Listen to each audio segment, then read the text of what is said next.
بسم اللہ الرحمن الرحیم الحمد للہ والصلاة والسلام علی رسول اللہ وعلی آلہ واصحابہ اجمعین اما بعد۔ ناظرین کرام، السلام علیکم ورحمۃ اللہ وبرکاتہ۔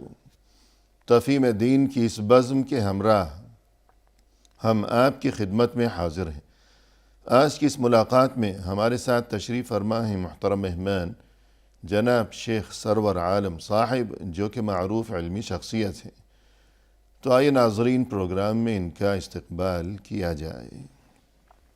السلام علیکم شیخ۔ وعلیکم السلام ورحمۃ اللہ وبرکاتہ۔ ہماری بزم میں آپ تشریف لائے، جو کہ یقیناً ہمارے لیے انتہائی باعث مسرت ہے۔ ہم تہہ دل سے آپ کا شکریہ ادا کرتے ہیں۔ جزاکم اللہ خیرا۔ اللہ یجزیکم خیر، بارک اللہ فیکم۔ آمین یا ربی۔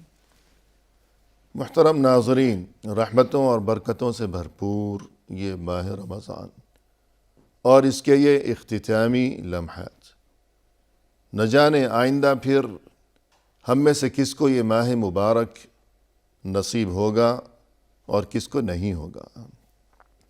لہذا ہمیں چاہیے کہ جس طرح کسی بہت ہی محبوب مہمان کو انتہائی عزت کے ساتھ اور دل کی گہرائیوں کے ساتھ اسے رخصت کیا جاتا ہے، اسی طرح یہ ماہ رمضان یہ بھی مہمان ہے، اور یہ مہمان اللہ کی طرف سے آیا ہے۔ لہذا ہم اس مہمان کو سچے جذبات کے ساتھ رخصت کریں، اور مزید یہ کہ اختتام رمضان کے موقع پر دین اسلام کی طرف سے کچھ مخصوص عبادات ہیں جو کہ ہمارے لیے ضروری قرار دی گئی ہیں۔ تو آئیے آج کی اس ملاقات میں انہی عبادات کے بارے میں رہنمائی حاصل کی جائے اپنے محترم مہمان کی زبانی۔ محترم ارشاد فرمائیے گا کہ اختتام رمضان کے متعلق یا اس موقع پر مخصوص عبادات اور ان سے متعلق احکام و آداب اور تعلیمات و ہدایات۔ جی، الحمدللہ والصلاۃ والسلام علی رسول اللہ سیدنا نبینا محمد وعلی آلہ وصحبہ ومن والاه۔ جیسا کہ آپ نے بتلایا کہ یہ رمضان کا مہینہ اللہ تعالیٰ کی طرف سے ایک مہمان ہے۔ جی، حقیقت میں بہت ہی معزز اور مکرم مہمان ہے، لیکن اس کے استقبال کرنے والوں کے معاملات کچھ مختلف قسم کے ہوتے ہیں۔ کچھ لوگ تو ایسے ہیں کہ اس مہمان کی جو مہمان نوازی اچھی طرح سے کرتے ہیں اور اس کو خوش کر کے جو ہے بھیجتے ہیں۔ صحیح ہے۔ کچھ لوگ ایسے ہیں کہ رمضان یہ کا مہینہ یہ مہمان چلا جاتا ہے اور بہت برا اثر لے کر کے جاتا ہے۔ جی، حالانکہ جیسا کہ ابھی بتلایا گیا کہ اللہ کے رسول صلی اللہ علیہ وسلم اس رمضان کے مہینے کو گزارنے کے لیے بہت ساری جو ہے اللہ تعالیٰ کی عبادتیں کیا کرتے تھے، اور خاص طور سے ایک حدیث کے اندر آیا جیسا کہ اللہ کے رسول صلی اللہ علیہ وسلم کے بارے میں کہ جبریل علیہ السلام جب رمضان میں ملاقات نبی صلی اللہ علیہ وسلم سے کرتے تھے تو نبی صلی اللہ علیہ وسلم کا جود و کرم اور بھی دیکھنے کے قابل ہوتا تھا، سبحان اللہ۔ بلکہ کہتے ہیں تیز ہواؤں سے بھی زیادہ جی، آپ سخاوت سے کام لیتے تھے۔ سبحان اللہ۔ اجود من الریح المرسلہ۔ مرسلہ، جی۔ تو ابن حجر رحمۃ اللہ علیہ نے فتح الباری کے اندر جو مشہور شرح کہ ہے، تیز ہوا جو ہے وہ ہر جگہ پہنچتی ہے ہر اور اس سے کوئی محروم نہیں رہتا۔ جی، ہر ٹکڑا زمین کا جو ہے وہ اس سے مستفید ہوتا ہے۔ جی، امام ابن حجر رحمۃ اللہ علیہ نے فتح الباری میں اس حدیث کے شرح میں لکھا ہے کہ اس سے یہ بھی معلوم ہوتا ہے کہ انسان کے گھر اگر کوئی صاحب حیثیت معزز اور مکرم شخصیت آئے، جی، بڑا عالم ہو یا اس قسم کا، تو اس کو جود و کرم سے کام لینا چاہیے کہ جیسے میزبان کی تکریم کے لیے دوسرے لوگوں کو بھی دعوت دے یا صدقہ و خیرات کرے، جس طرح کہ اللہ کے رسول صلی اللہ علیہ وسلم جبریل علیہ السلام جیسے معزز فرشتے کی ملاقات کے وقت آپ جود و کرم کرتے تھے۔ جی، یعنی مہمان اگر بہت زیادہ محترم ہے تو میزبان کو اسی قدر زیادہ اہتمام کرنا چاہیے۔ بالکل۔ تو آپ نے جیسے یہ اشارہ کیا کہ یہ اب رمضان کا مہینہ ختم ہو رہا ہے، جی، یہ مہمان جا رہا ہے، تو اب اس کی یعنی آخری جو مہمان نوازی ہے وہ کس طرح سے کرنی چاہیے۔ جی، اور پھر مزید یہ کہ اگر ہمارے پاس کوئی مہمان یا کوئی کارندہ آتا ہے کسی کی طرف سے بھیجا ہوا، جی، اگرچہ فرض کیجئے کہ وہ ڈرائیور ہی کیوں نہ ہو، لیکن وہ بادشاہ کے پاس سے ہمارے لیے کچھ لے کر آیا لے کر آیا، جی، تو ہم اس کی بھی کتنی عزت کریں گے کہ یہ تو بادشاہ کی طرف سے آیا ہے یا وزیر کی طرف سے آیا ہے. جی تو یہ مہمان جو رمضان ہے یہ بادشاہوں کے بادشاہ کی طرف سے آیا جی ہے, بالکل, احکم الحاکمین کی طرف سے اس آیا کی ہے. شان کا کیا کہنا. جی بالکل. سبحان اللہ. تو پھر یہ جو جود و کرم ہے کہ مہمان کی جس طرح مہمان نوازی کی جاتی ہے, بہت زیادہ اہتمام کیا جاتا ہے, حتیٰ کہ جو اسی کے طفیل جو ہے اڑوس پڑوس والوں اور دیگر مساکین کے ساتھ بھی جود و کرم اور سخا کا معاملہ کیا جاتا ہے, مہربانیوں کا سلوک روا رکھا جاتا ہے. تو اختتام رمضان کے موقع پر اسی جود و کرم اور سخاوت و فیاضی کا ایک مظہر صدقۃ الفطر ہے. جی بالکل. اس بارے میں فرمائیں. اور اس کے جو ہے اللہ کے رسول صلی اللہ علیہ وسلم جیسے حدیث کے اندر ہے کہ فرمائے ابن عباس رضی اللہ تعالیٰ عنہما نے کہ فرض رسول اللہ صلی اللہ علیہ وسلم زکوٰۃ الفطر طہرۃ للصائم من اللغو والرفث وطعمۃ للمساکین, کہ اللہ کے رسول صلی اللہ علیہ وسلم نے زکوٰۃ فطر کو فرض کیا ہے روزے دار کے لیے. جی کس لیے؟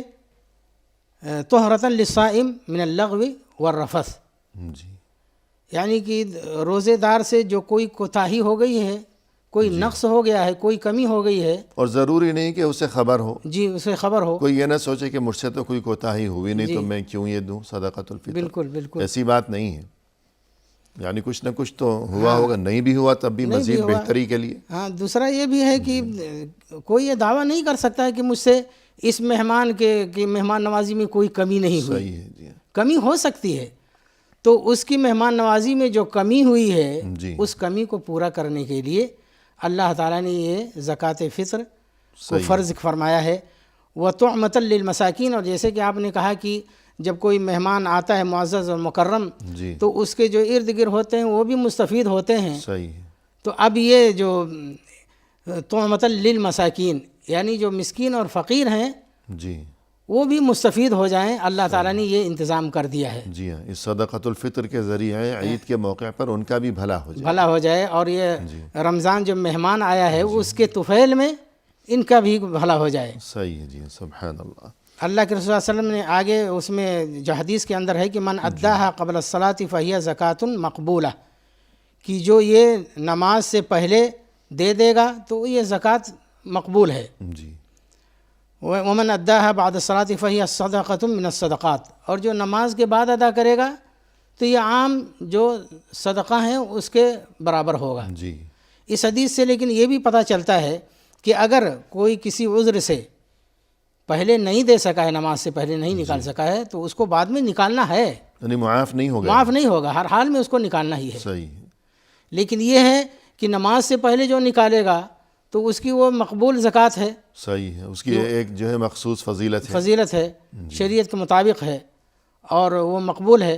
اور اگر کسی نے نماز کے بعد کیا ہے تو وہ عمومی جو صدقہ ہے اس کے مطابق ہوگا. جی ٹھیک ہے, لیکن معاف نہیں ہوگا. معاف نہیں ہوگا. جی تو یہ کچھ گفتگو ہو گئی زکوٰۃ الفطر کے تعلق سے, اور یہاں یہ اشارہ بھی ہو جائے کہ اسے زکوٰۃ الفطر بھی کہا جاتا ہے, صدقۃ الفطر بھی کہا جاتا ہے, اور ہمارے ہاں بر صغیر میں اردو دان طبقے میں اسے فطرہ بھی کہتے ہیں لوگ, اور بہت سے لوگ فطرانہ بھی کہتے ہیں. جی ہاں, تو یہ وہی چیز ہے. اس حدیث سے ایک اور مسئلہ مستنبط ہوتا ہے جی کہ انسان اگر یعنی کہ کوئی بھی عبادت کا کام اگر شریعت کے احکام کے مطابق نہیں کرتا تو وہ عبادت غیر مقبول ہے. صحیح ہے.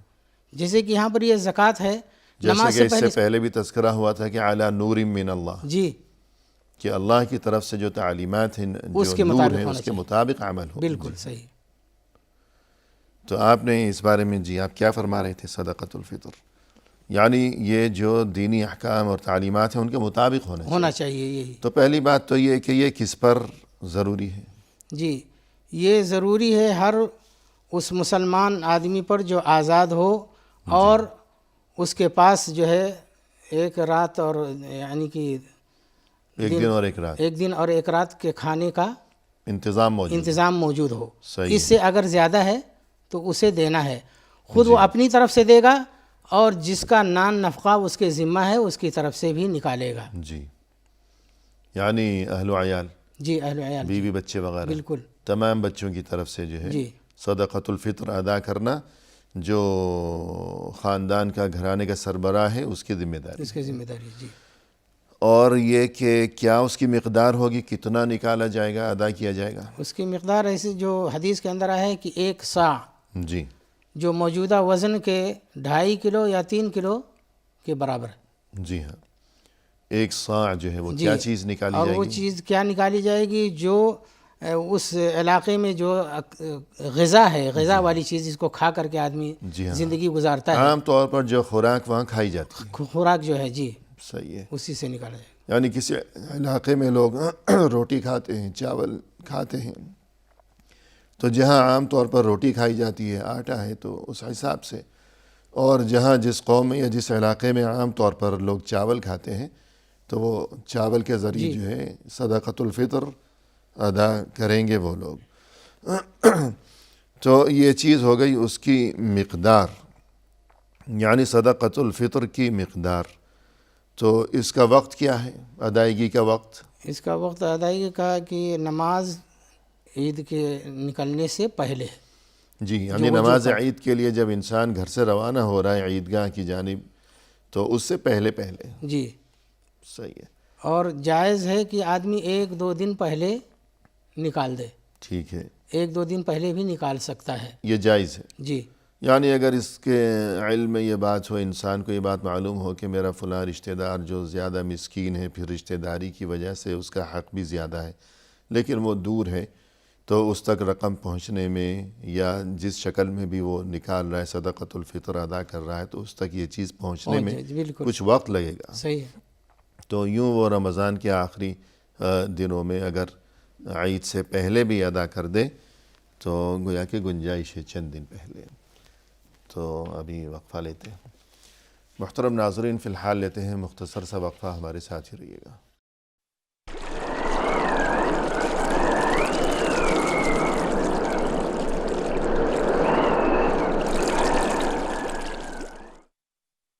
محترم ناظرین، وقفے کے بعد ہم حاضر خدمت ہیں. آئیے سلسلے گفتگو کو آگے بڑھایا جائے اپنے محترم مہمان کی زبانی. شیخ، وقفے سے قبل گفتگو چل رہی تھی کہ اختتام رمضان کے موقع پر چند مخصوص عبادات، جی، اور اس تعلق سے آپ تذکرہ فرما رہے تھے زکوٰۃ الفطر کے بارے میں. زکوٰۃ الفطر کے احکام کے ضمن میں یہ تذکرہ بھی ہوا کہ کس پر ضروری ہے، یہ آپ نے بیان فرمایا، اور یہ کہ اس کی کیا مقدار ہے، کتنا ادا کیا جائے گا. تو آپ نے فرمایا کہ 2.5 کلو کی مقدار کے برابر وہ کھانا جو کہ عام طور پر اس علاقے میں کھایا جاتا ہو. تو کیا قیمت بھی ادا کی جا سکتی ہے؟ جی، اس میں بعض ائمہ نے کہا ہے کہ قیمت بھی دینا جائز ہے، جیسے کہ امام ابو حنیفہ رحمۃ اللہ علیہ نے صحیح ہے اس فتویٰ دیا ہے کہ قیمت بھی دے سکتے ہیں. اور اس زمانے میں بھی کئی علماء نے اس کو کہا ہے. یہ چیز انہوں نے بتلائی ہے کہ جو مسکین اور فقیر کے لیے، جیسے کہ اس میں آیا ہوا ہے کہ طعمۃ للمساکین، ٹھیک ہے، یعنی مسکین کو فائدہ پہنچانا مقصود جی، ہے. جو اصلح اس کے لیے ہے، زیادہ مناسب، جو بہتر ہے جی وہ. ابھی آپ دیکھیں اس زمانے کے اندر آپ گندم یا آٹا یا چاول دیں تو خوش نہیں ہوتا ہے، جی، کیونکہ اس کو اور کچھ چیز کی حاجت ہوتی ہے، ضرورت ہوتی ہے. صحیح. پیسہ شاید دیں، اسے دوا کی ضرورت ہو، دوا کی ضرورت ہو، کسی اور چیز کی ضرورت ہو، یا لباس کے عید کے دن پہننے کے لیے کوئی اس کے پاس کپڑے نہیں ہیں. تو اس لیے بعض علماء نے یہ کہا کہ جو اس کے لیے مناسب اصلح وہ دے دو، بہتر ہے. صحیح ہے، وہ خود انتظام کرے گا. جی، ہم اسے نقدی دے دیں تو جس چیز کی اسے زیادہ ضرورت ہے وہ خود ان پیسوں کو اسی کام میں خرچ کرے گا. تو نقدی دینا بھی جائز ہے، کیونکہ یہ جو ہے عبادت ایسی ہے کہ مفہوم المعنی ہے. جی، کہ اصل مقصد یہ ہے کہ مسکین کا فائدہ ہو جائے. جی، اب اس لحاظ سے اس چیز کو، اصل مقصد کو مد نظر رکھتے ہوئے جو طریقہ زیادہ مفید ہوگا تو وہ جی ٹھیک ہے. بالکل. تو یہ معاملہ ہو گیا اس کی مقدار کے بارے میں. اب یہ کہ صدقۃ الفطر جو ہے یہ کس کو دیا جائے گا؟ جی، تو یہ خاص کر مسکین اور فقیر کے لیے ہے. جی، اور جو کچھ لوگ بعض کہتے ہیں کہ وہ جو 8 قسم ہیں جو زکوٰۃ الاموال کے لیے، وہ مصارف نہیں ہیں. صحیح ہے، کیونکہ حدیث کے اندر تحدید کر دی گئی کہ طعمۃ للمساکین. جی. تو اب دوسرے جو مصارف وہ نکل گئے. یعنی جو فرض زکوٰۃ ادا کی جاتی ہے اس کے 8 مصارف ہیں کہ قرآن کریم میں سورہ توبہ میں انما الصدقات للفقراء والمساکین والعاملین علیہا والمؤلفۃ قلوبہم وفی الرقاب والغارمین وفی سبیل اللہ وابن السبیل. تو بہت سے اہل علم کے بقول یہی صدقۃ الفطر کے مصارف بھی ہیں، لیکن زیادہ مناسب بات یہ ہے کہ صدقۃ الفطر کا جو مصرف ہے، جو مستحق ہے، وہ مسکین ہے. جی، کیونکہ حدیث کے اندر تحدید بھی کر دی گئی، اور دوسرا یہ کہ زکوٰۃ الاموال جی اور زکوٰۃ الفطر یہ 2 چیزیں ہیں. جی، اگرچہ مسکین بھی انہی میں سے ہے، جی ان 8 مصارف میں سے ہے جی کہ جنہیں فرض زکوٰۃ دی جاتی ہے، لیکن صدقۃ الفطر جو ہے یہ مسکین کو دینا جو ہے اس کا خیال رکھنا چاہیے، کیونکہ رسول اللہ صلی اللہ علیہ وسلم نے جہاں صدقۃ الفطر کی فرضیت کا ذکر فرمایا تو وہاں جو حکمت بیان کی کہ طہرۃ للصائم، کہ روزے دار کے لیے مزید جو ہے صفائی اور پاکیزگی کا انتظام ہو جائے، اور دوسرا مقصد یہ بیان فرمایا اور حکمت وطعمۃ للمساکین، مسکین کے لیے کھانے کا انتظام ہو جائے. جی. اب یہ تذکرہ ہو گیا اس حوالے سے کہ رمضان کے اختتام پر زکوٰۃ الفطر یا صدقۃ الفطر، یا جسے اردو میں فطرہ یا فطرانہ بھی کہا جاتا ہے. اب اس کے بعد یہ کہ روزے میں رمضان میں 30 دن یا 29 دن ہر روز یہ صورتحال رہی کہ صبح کے وقت جو ہے سحری، اور پھر دن بھر جو ہے انسان روزے کی کیفیت میں رہا، پھر ہر شام کو ہے افطار، اور اس افطار سے متعلق کچھ مخصوص تعلیمات ہیں، آداب ہیں، احکام و ہدایات. ہر دن روزے کا ایک افطار ہے، افطاری ہے ہر شام. جی. اسی طرح پورا مہینہ مکمل ہو جانے کے بعد ایک جو ہے آخر میں پھر افطار ہے کہ جس کا نام ہے عید الفطر. جس طرح ہر شام افطاری کے موقع پر ایک خاص خوشی اور مسرت ہوا کرتی تھی جسے روزے دار اپنے دل میں محسوس کیا کرتا تھا ہر شام روزہ افطار کرتے ہوئے، تو اسی طرح پورے مہینے کے روزوں کے بعد پھر ایک خوشی ہے، عید الفطر کی خوشی. تو اس بارے میں کچھ فرمائیے گا. جی، اللہ کے رسول صلی اللہ علیہ وسلم حدیث کے اندر ارشاد فرمایا للصائم فرحتان یفرحہما، جی کہ روزے دار کے لیے 2 خوشی کے موقع ہیں، صحیح. کہ 2 وقت وہ جو ہے خوش ہوتا ہے. اذا افطر فرحہ، جب وہ روزہ افطار کرتا ہے ہر روز جی تو وہ خوش ہوتا ہے. صحیح. وَإِذَا لَقِيَ رَبَّهُ فَرِحَ بِصَوْمِهِ، اور جب اللہ تعالیٰ سے ملاقات کرے گا قیامت کے دن جی تو جو یہ روزہ رکھا ہے، جو یہ عبادت کی ہے، اس کا اجر و ثواب دے کر کے اللہ تعالیٰ کی رضا پا کر کے وہ خوش ہوگا. جی سبحان اللہ. تو یہ 2 خوشیاں ہیں روزے دار کے لیے. جی. ایک خوشی تو یہ کہ ہر شام روزہ افطار کرتے وقت اسے عجیب سی روحانی مسرت اور خوشی محسوس ہوتی ہے جو بے روزہ انسان کبھی جس کا تصور ہی نہیں کر سکتا. جی. اور عجیب معاملہ ہے کہ دن بھر تو یہ تو بھوکا پیاسا رہا اور کتنی تکلیف اٹھائی دن بھر، اس کے بعد پھر خوشی ہے. تو اصل خوشی تو یہی ہے. تو اس سے یہی بات سمجھ میں آئی کہ بس دل خوش ہونا چاہیے. صحیح ہے. اگر دل خوش ہے تو بس سب ٹھیک ہے، چاہے بھوکے پیاسے رہیں یا کھاتے پیتے رہیں. تو روزے دار جو ہے ہر شام ایک عجیب خوشی محسوس کرتا ہے روزہ افطار کرتے وقت. پھر اسے جب اللہ سے ملاقات کا موقع آئے گا تو پھر اسے ایک عجیب سی خوشی محسوس ہوگی کہ وہ روزے کے عوض اپنے لیے وہاں اللہ کے پاس جو عظیم اجر و ثواب دیکھے گا. تو ہر شام جب یہ خوشی ہے افطار کرتے وقت تو پھر عید کے دن پھر خوشی ہے. تو عید کے بارے میں مزید کچھ فرمائیے گا. جی، یہاں پر جیسے آپ نے جو اشارہ کیا کہ دل خوش ہونا چاہیے، جی انسان کا دل خوش ہوگا تو سارے اعضاء خوش ہوں گے. جی بالکل. اور صحیح بات یہی ہے کہ روح کی جو خوشی ہے وہی اصل مقصود ہے شریعت کے اندر. سبحان اللہ. اور اگر روح خوش نہ ہو تو جسم کو بنانے سے کوئی فائدہ نہیں. اس لیے انسان کو اس بارے میں سوچنا چاہیے کہ ہمارا جب جسم کچھ بیمار ہوتا ہے، اس کو کوئی نقصان ہوتا ہے، کوئی پریشانی لاحق ہوتی ہے، تو دنیا بھر میں گھومتا ہے اس کی شفا کے لیے، جی لیکن روح اور دل جب مریض ہوتا ہے صحیح. تو اس کے لیے کچھ بھی نہیں کرتا. جی. اور اللہ تعالیٰ نے یہ عبادتیں رکھ کر کے ہمارے دلوں کے امراض کو شفا دینے کے لیے یہ بنایا ہوا ہے، صحیح یہ عبادتیں مقرر کی ہیں. خاص طور سے رمضان کی وجہ سے انسان اپنی روح کو پاک کرتا ہے، اس کو شفاف بناتا ہے، جی اس کو طاقت اور قوت پہنچاتا ہے. تو انسان کے لیے یہ کبھی مناسب نہیں ہے کہ یہ جسم جو ایک غلاف اور ایک لفافے کی طرح سے ہے، صحیح ہے. اس کے لیے تو تگ و دو کرے، زندگی اپنی خراب کر دے، جی اور دل اور روح کے لیے کچھ بھی نہ کرے. صحیح ہے. حالانکہ یہ جسم تو ختم ہو جانے ختم ہو والی جائے گا. چیز ہے. جی اصل باقی رہ جائے گی روح. تو یہ جو روح کو پاکیزہ رکھنا اور روح کی ترقی اور روح کو بہتر بنانا، تو اصل چیز یہی ہے.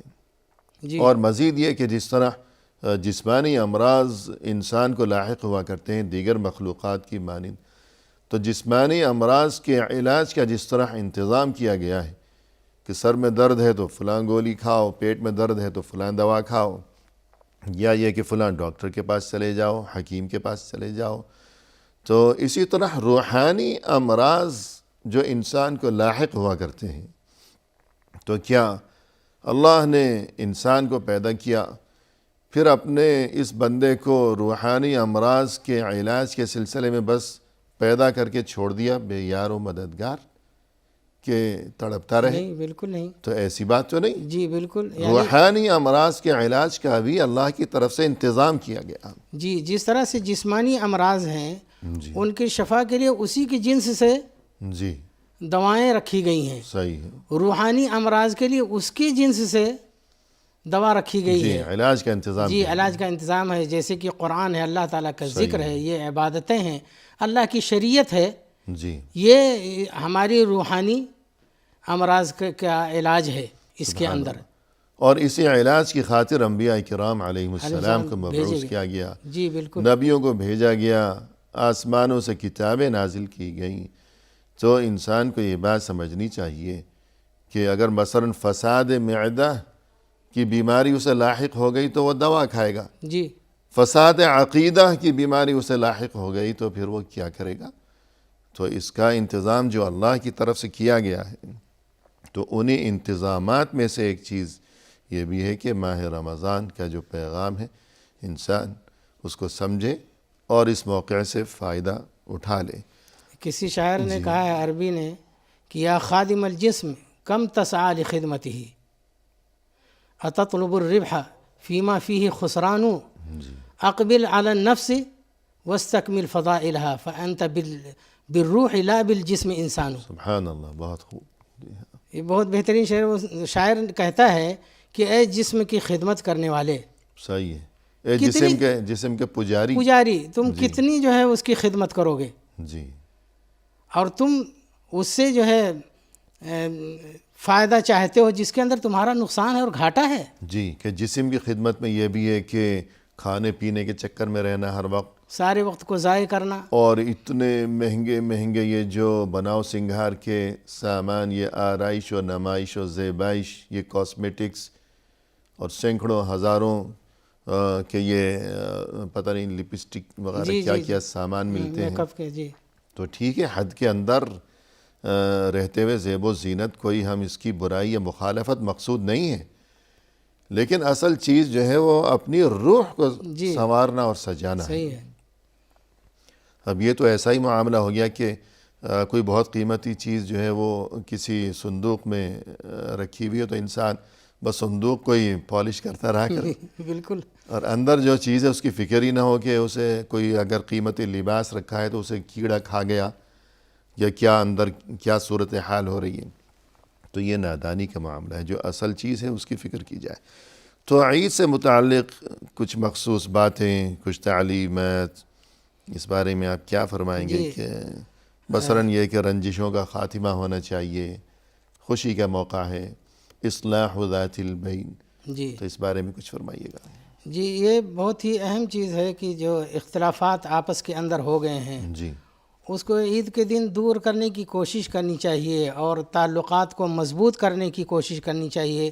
آپس میں ملیں جلیں تاکہ جو ہے اختلاف دور ہو اور جو دلوں کے اندر بغض و نفرت ہے وہ ختم ہو. صحیح ہے. کیونکہ عید کا اصل مقصد کیا ہے؟ آدمی خود تنہا جو ہے وہ عید نہیں منا سکتا. جی، اس عید کا کوئی ویلو نہیں ہے کوئی اس کی حیثیت نہیں. جی.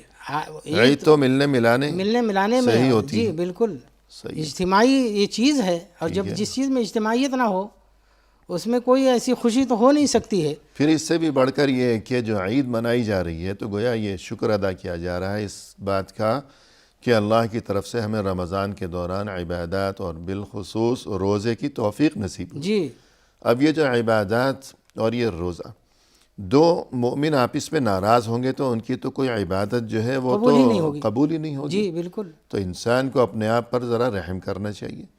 تو اس حوالے سے کچھ احادیث اگر آپ مناسب سمجھیں. جیسے اللہ کے رسول صلی اللہ علیہ وسلم کی حدیث ابو ہریرہ رضی اللہ عنہ روایت فرماتے ہیں کہ رسول اللہ صلی اللہ علیہ وسلم نے فرمایا تفتح ابواب الجنت یوم الاثنین و یوم الخمیس، جی.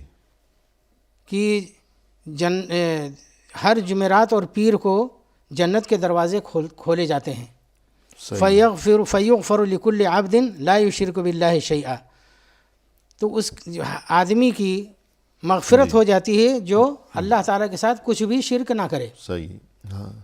الا رجلا کانت بینہ و بین اخیہ شحناء، صحیح. مگر وہ آدمی کہ اس کے اور اس کے بھائی کے درمیان کوئی عداوت ہے، کوئی دشمنی ہے، جی رنجش ہے. رنجش ہے، تو اس کے بارے میں کہا جاتا ہے انظروا هذین حتی یصطلحا، جی کہ ان دونوں کو مہلت دو یہاں تک کہ صلح سپاٹا کر لیں. جی مصالحت کر لیں. تو مقصد یہ ہے کہ عید کے موقع پر رنجشوں کا خاتمہ اس لیے بھی ضروری ہے کہ اگر رنجشیں ہوں گی تو رمضان میں جتنی محنت و کوشش کی ہے، جو عبادت کی ہے، وہ معلق رہے گی، وہ قبول نہیں ہو سکے گی. جی. محترم ناظرین، فی الحال لیتے ہیں مختصر سا وقفہ، ہمارے ساتھ ہی رہیے گا.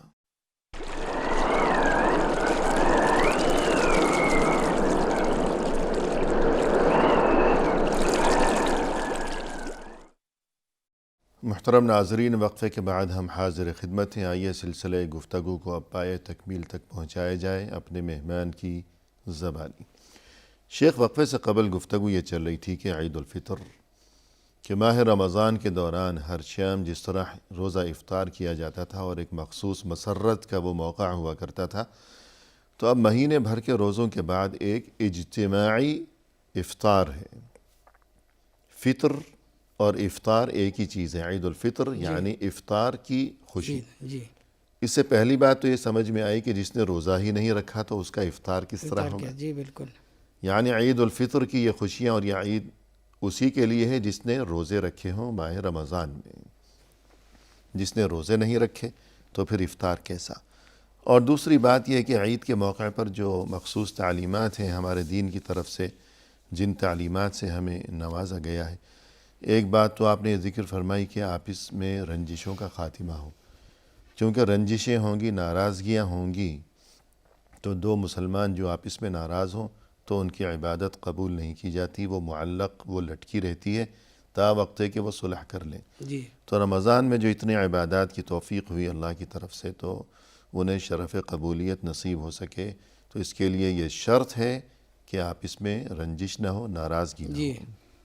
اس کے بعد ہم آپ کی زبانی یہ جاننا چاہیں گے کہ رمضان کے یہ عید کے دن سے متعلق اور اس دن کے ساتھ مخصوص جو احکام ہیں، تو ایک دوسرے کو مبارکباد پیش کی جائے، رشتہ داروں کے ساتھ میل جول ہو وغیرہ وغیرہ، فقیروں مسکینوں کی ضروریات کا خیال کیا جائے. تو اس بارے میں کچھ فرمائیے گا. جی. عید کا جو مسئلہ ہے، جیسے کہ بعض علماء نے کہا کہ عید کا مطلب کیا ہے. جی. لیس العید لمن لبس الجدید، صحیح ہے. انما العید لمن خاف الوعید. سبحان اللہ. جو نئے نئے کپڑے پہنے اس کی عید نہیں ہے، جی. بلکہ عید اس کے لیے ہے جو عید کو ڈر جائے اللہ تعالیٰ کی طرف سے کہ یہ کرو گے تو یہ ہوگا. جیسے کہ ابھی حدیث کے اندر آیا کہ آدمی اگر اپنے بھائی سے اس کو دشمنی ہے، عداوت ہے، رنجش ہے، جی. تو اس کی عبادت ہی نہیں قبول ہوتی ہے، صحیح. بلکہ اس کو کہہ دیا جاتا ہے کہ ان دونوں کو مہلت دو یہاں تک کہ جو ہے آپس میں مصالحت کر لیں. جی. تو یہ اتنی بڑی وعید ہے، آدمی اس وعید سے ڈر جائے اور اپنے جو ہے معاملات، تعلقات سب صحیح کر لے، جو بندوں کے درمیان اور اس کے درمیان ہیں، اللہ تعالیٰ کے درمیان اور اس کے درمیان ہیں. اسی لیے بعض علماء کے بارے میں آیا کہ عید کے دن کچھ لوگوں کو دیکھا کہ ہنس رہے ہیں، جی. زور زور سے ہنس رہے ہیں. تو انہوں نے جا کر کے کہا کہ کیوں ہنس رہے ہو بھائی تم؟ صحیح. اگر تم یہ سمجھ رہے ہو کہ تمہاری جو ہے عبادت قبول ہو گئی، تو جن کی قبول ہو جاتی ہے ان کا یہ حال نہیں ہوتا ہے کہ ہنسیں، جی وہ تو شکرانے کے طور پر اللہ تعالیٰ کا قرب حاصل کرنے کے لیے اور بھی کچھ کوشش کرتے ہیں. جی اور اگر یہ معلوم ہے تم کو کہ ہماری عبادت قبول نہیں تو خوشی تو کرنا یہ حماقت اور بیوقوفی ہے. صحیح ہے. تو دونوں حالتوں کے اندر اس طرح سے نہیں ہونا چاہیے. جی اس یعنی لیے ہنسنے کی ممانعت نہیں ہے، لیکن مقصد یہ ہے کہ جی انسان اصل مقصد سے غافل نہ ہو، جی اور عبادت کی انجام دہی کے بعد یہ فکر دامنگیر رہنی چاہیے کہ اللہ کرے کہ ہماری عبادت جو ہے وہ قبول بھی ہو جائے. جی اور اس مقصد کے لیے یہ بات ضروری ہے کہ عبادت انجام دینے کے بعد بھی وہ تقوی اور پرہیزگاری اور نیکی اور شرافت کے راستے پر وہ گامزن رہے، رواں دواں رہے. اسی لیے عید کے دن ہمیں جو 2 رکعت نماز پڑھنے کا جو حکم دیا گیا اسی کے لیے ہے کہ اکثر اللہ کو نہیں بھول جاؤ. خوشی اور غمی کے قوانین اور قواعد اور اصول و ضوابط اسلام کے اندر ہیں. جی اللہ تعالیٰ نے یہ نہیں کہا کہ ایک عبادت تم نے کر لی تو اب اس طرح خوشی مناؤ کہ بھول جاؤ، صحیح ہے. غلط کام کرنے لگو. نہیں، پہل شکرانے کے طور پر جا کر کے 2 رکعت نماز اجتماعی جو ہے پڑھنی ہے، جی اور اس کا شکر ادا کرنا ہے کہ اللہ تعالیٰ کی توفیق ہوئی کہ ہم نے اس عبادت کو مکمل کیا، اور اس میں دعا کرے کہ اللہ تعالیٰ اس کو قبول کرے. اس لیے سلف کے بارے میں آتا ہے کہ رمضان کے بعد جو ہے وہ تقریباً 6 مہینہ جو ہے وہ دعا کرتے تھے اس کی قبولیت کی، صحیح ہے. اور رمضان آنے سے 6 مہینہ پہلے جو ہے وہ دعا کرتے تھے کہ اللہ تعالیٰ رمضان کو ملا دے، کہ ہمیں رمضان نصیب ہو جائے. پہلے 6 مہینے رمضان کے انتظار میں رہتے تھے، اور رمضان کے بعد 6 مہینے وہ اس فکر میں رہتے تھے اور اس دعا میں کہ ہم نے رمضان میں جو کچھ اچھے کام کیے اللہ کرے کہ وہ قبول ہو جائیں. جی تو سال بھر گویا کہ یہی معاملہ ہے. جی. اور ایک دوسری اہم بات یہ کہ عید کے موقع پر لوگ خوشی مناتے ہیں، ٹھیک ہے، بہت اچھی بات ہے. خوشی منانے جی بالکل خوشی منانا جو ہے یہ مطلوب ہے، اسی لیے عید ہے. اللہ کے رسول صلی اللہ علیہ وسلم نے فرمایا کہ ھذا عیدنا. لیکن اب بات یہ ہے کہ انسان اگر خوشی یوں منائے کہ جس کے حکم پر یہ خوشی منائی جا رہی، یعنی اللہ کے حکم پر، جی اگر یوں خوشی منائے گا انسان کہ اللہ کو ہی ناراض کر دے تو پھر یہ کیا ہوگا؟ یہ تو خوشی نہیں ہوئی پھر. جی ہاں، یعنی اگر کسی نے جو ہے ہمیں بلایا، اپنے ہاں مدعو کیا کہ اس کے ہاں شادی ہے، مثلا بیٹے کی یا بیٹی کی ہے، کوئی بھی ایسی خوشی کی تقریب ہے، خوشی کا موقع ہے، اور ہم وہاں جا کر ایسی باتیں ایسی حرکتیں کرنے لگیں کہ جس سے اسی کی دل آزاری ہو، جی رنگ میں بھنگ ہو جائے، تو ہم اس کی خوشی کو بڑھانے تو نہیں گئے، ہم تو اس کی خوشی کو خراب کر رہے ہیں گویا کہ. جی تو عید کے موقع پر خوشی منائی جائے، لیکن اس موقع پر انسان ایسے کام نہ کرے کہ جو منکرات کے زمرے میں آئے، جی بالکل، کہ جس میں اللہ کی نافرمانی ہو اور دینی تعلیمات کی خلاف ورزی ہو، جی کہ حرام کام اور یہ گانا بجانا مثلا، یا اور بھی بہت سے طریقے، کوئی بھی ایسا کام جو شریعت کے خلاف ہو، تو یہ جو ہے گویا کہ رمضان کی توہین ہے. تو خوشی منائیں لیکن جائز طریقوں سے اور جائز حدود کے اندر رہتے ہوئے. اور یہ کہ رشتہ داروں سے میل جول، بالخصوص والدین، اگر کوئی پردیس میں رہتا ہے مثلا تو کم از کم ٹیلی فون تو کرنا چاہیے. جی بالکل.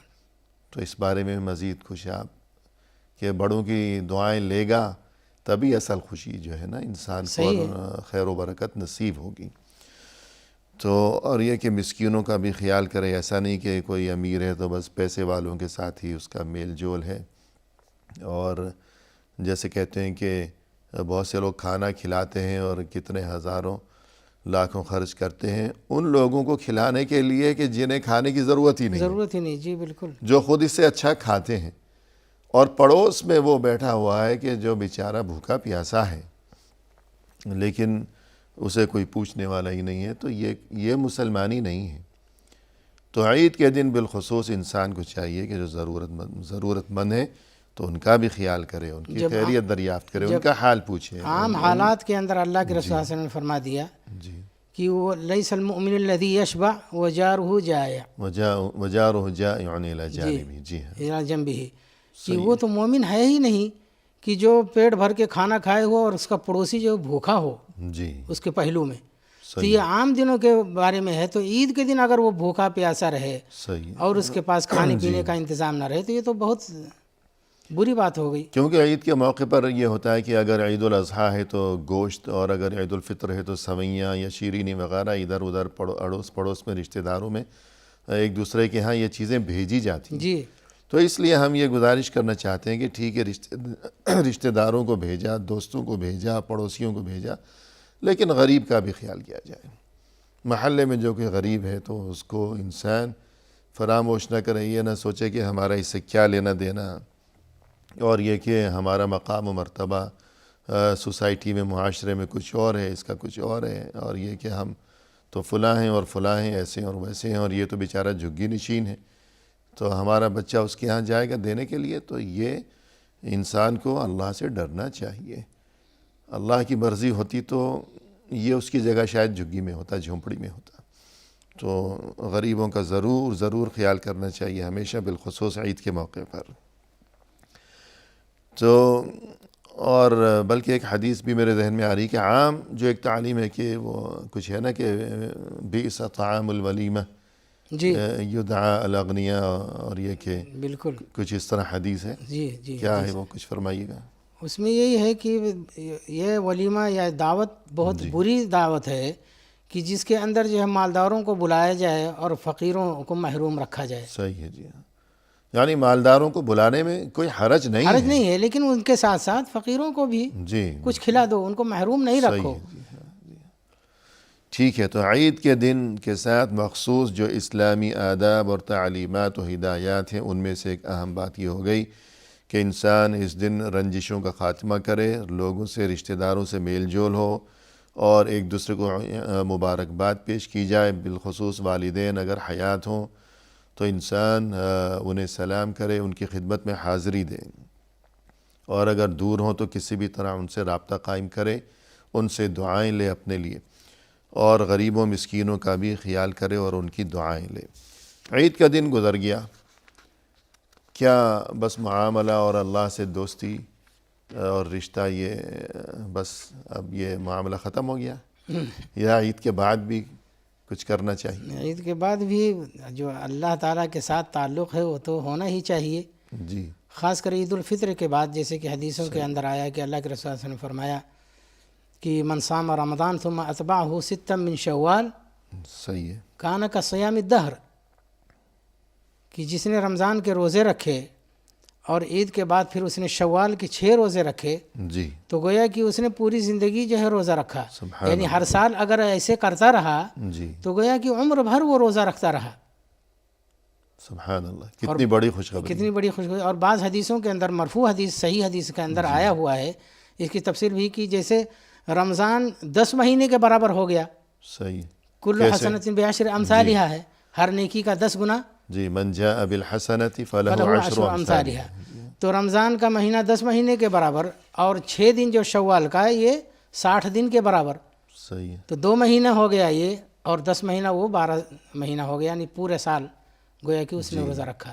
یا یوں کہہ لیا جائے کہ رمضان کے 30 روزے وہ 300 ہو گئے. 300 جی ٹھیک ہے، 10 گنا. 360 ہو گئے یہ پورے سال. اور شوال کے 6 روزے یہ 60 ہو گئے. جی تو پورے 360 ہو گئے. جی اور سال کے دن بھی تقریباً اتنے ہوتے. اتنے ہی ہوتے. جی تو لہذا رمضان کے بعد شوال کے جو 6 روزے ہیں تو ان کا بھی اہتمام کیا جانا چاہیے. ان کی بڑی فضیلت ہے، اور یہ شوال میں کسی وقت بھی رکھے جا سکتے ہیں. جی پورے مہینے کے اندر کسی جی اگر آدمی چاہے تو ایک ساتھ رکھے، نہیں تو چاہے تو 1-2 دن چھوڑ کر کے یوں رکھتا رہے 6 دن، لیکن جی. شوال کے ہونے چاہیے.